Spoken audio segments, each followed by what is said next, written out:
fe gis nga communiqué bu mu génne nee na ñu dem wuti feneen fu ñu def seen terrain meeting bi du mën a nekk terrain Sacré-Cœur waa collectif terrain ñaxtu nee na ñoom terrain Sacré-Cœur lañ koy defee Bougane Gueye nag nee na parce que Ousmane Sonko mooy aw foofu moo tax ñu wax leen ne mënoo leen faa def seen terrain meeting terrain ñaxtu déjà problème bi nga xam ne ni am nañ ko entre ñoom ak kii la di préfet bi en tout cas xëccoo bi ba tey ba fii ñu toll nii suba terrain meeting am na mais ci yan condition la nar a amee. foofu nga xam ni comme ni ma ko yàgg di waxee malheureusement en fait loolu su ma ko man souvent genre cas yi nii moo bi ma njëkkee wax souvent malheureusement la. malheureusement suñu réew mi y a de cela 4 ans su bëree bëri en arrière y a eu des casses c'est je parle sur votre contrôle. am na fi ay casse ay yàqum BRT. ay leneen ak yeneen yoo xamante ne mbirum ñaawteef. lan moo ko andi en tout cas ñi ko doon def c'était quoi leur justificatif il te dit que ñun dañoo am droit à manifester donc kenn duñu ko tere. dëgg la. donc tu ne peux pas être par exemple ci régime boo xamante ne yéen dans si seen combat yëpp balaa ngeen di accéder au pouvoir a été la liberté lañ bëgg. dañoo bëgg nit ñi kenn ku nekk sa ak sa yelleef ñu jox la ko ba mu mat sëkk. nga accéder ci pouvoir bi. di répéter les mêmes erreurs voire même pire. c'est pire hein. pourquoi ma ne cas bi nii c'est pour moi pour man c'est pire. xam nga bu mu teree woon par exemple mars bële lu war am ak Guédiawaye 2 mars diggante opposition bi ak dama koo bañoon new naan c'est pas normal parce que ñee ñoo njëkkee annoncé seen marche bi mu tere leen terewaale waa Pastef mais le comble dans ça ce qu'on a vu après au final lu ñu ci gis moo di on a vu que les gens de Pastef qui voulaient manifester ñu tere leen ko ñoom le fait que ñu annulé marche bi day noonu si bi la pourquoi ça veut dire que ñoom seen objectif a été de saboter. pour annuler marche bi mooy le cas de Guédiawaye. oui a été pour de saboter.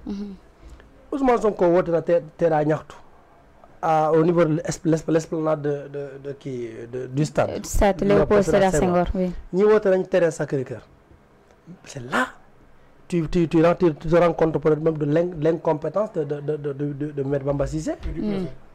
non c'est man préfet dama koy jéggi man depuis le début wax naa ko ndax fii nii man préfet bi du ma wax waxam pour si cas bii nii pourquoi du ma wax waxam.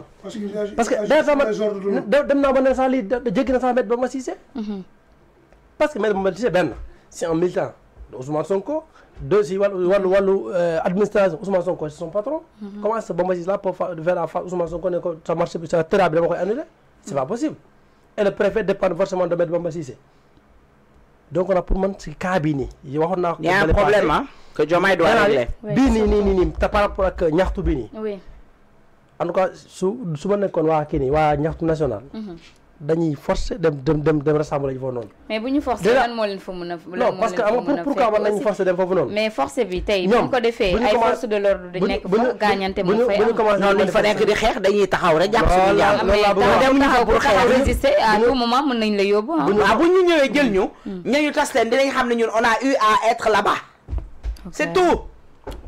ay opposition bi mu commencé di manifester bi ba tey.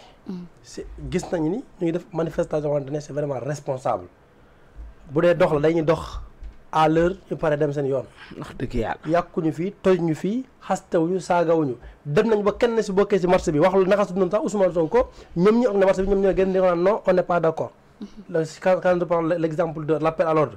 lorsque les gens parlaient de Ousmane Sonko si maxtu ñoo lank bi rappel à l'ordre mu doon wax ni ko ñoom ànduñu woon li leen tax a yóbbu moo di pour jafe-jafe askan bi donc képp ku fa wax pour mbirum Ousmane Sonko ñoom. ça ils ont des gars de responsabilité loolu moo àndu nag saaga yi les booy Ndakaaru de consort foofu nga xam ne maanaam quand le ministre de l'intérieur dem na ba jàpp ni moom mën na par exemple dem le terrain meeting de Pastef dont il est militant ci terrain meeting boobu noonu mën na contrôler nit ñi ci biir esplanade stade bi donc tali woon dem ba 26 maanaam du am blocage circulation du am dara moom mën na ko def waaye ñii tamit dajaloo ci benn terrain boo xamante dañ fay taxaw def seen i ñaxtu nga ne ñooñu noonu yow mënoo leen a contrôler parce que da ngay bañ kii. ni nga ko débordement da ngay bañ ñu bloquer circulation bi da ngay bañ. et à la fin Bougane Gueye li mu wax toutes les pensées vont aller vers ça.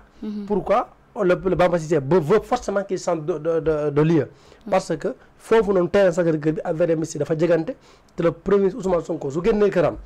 foofu la war a jaar pour dem au niveau comment dirais-je du stade. non mais moom est-ce que donc su génnee këram mun na jël yoonu Almadies bi ah. c'est pas est-ce que donc loolu noonu forcément.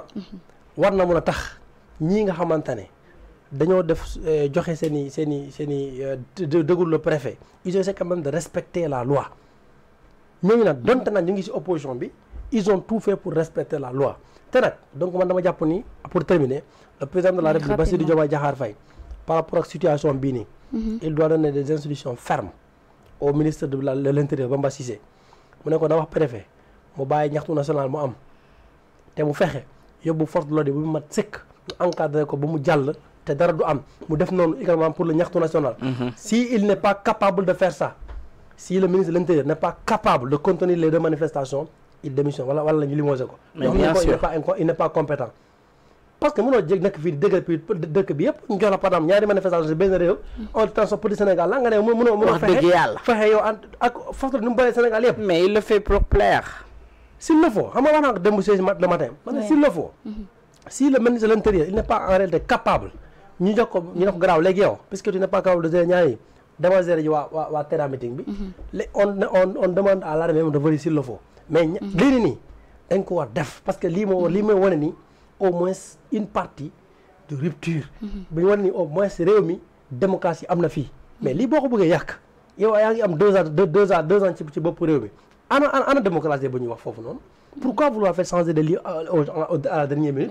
Et surtout, par exemple, depuis lundi, on va changer de lieu. Oui. D'accord. Peut-être nous avons fait un. Par exemple, le bus. Nous avons un bus, par exemple, tu prends les gens à Kermassat, tu les amènes directement à terrain Sacré-Cœur. Nous avons d'accord 200 000. C'est calé. On signe les trucs là, nous avons un xaalis bi. Ñu jékki-jékki woo borom bis ñu ko non finalement dañuy jógee. dañuy dem place de l'Obélisque. Pour la mais da nga yokk xaalis. te da nga yokk. C'est pas parce que est-ce que tout ça le ministre le préfet moom xalaat na ko. yow bul xalaat forcément yow li la neex wala li nekk nga xamante ne moo la chefé xalaata loo xamante ne mooy njëriñu askan wi te Sénégal bii nii je te jure pour man lépp li nga xamante ne mën na tax ñu dem ci ay yàq ay casse wala delluwaat ci 2021 wala 2023 dañ ko war a éviter te nag leur principal responsable encore une fois c'est le président de la République. D'ailleurs terrain baa ngi nii sax defaguñu parce que permettre ñu leen ñu def benn installation.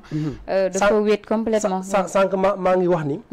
njiitu réew Bassirou Diomaye Faye par rapport ak la justice nu mu nekk doxee. mooy ciy commencé jël ses responsabilités te si bii nii. man perso ci laa xam ne est-ce que le président pare na pour jël responsabilité am qu'il exige aux gens d'encadrer les deux manifestations sur les mêmes lieux mu jàll si jàmm ak salaam nit ñi continuer vaquer à leurs occupations parce que nag. On ne peut pas, dans ce pays-là, de souffrir.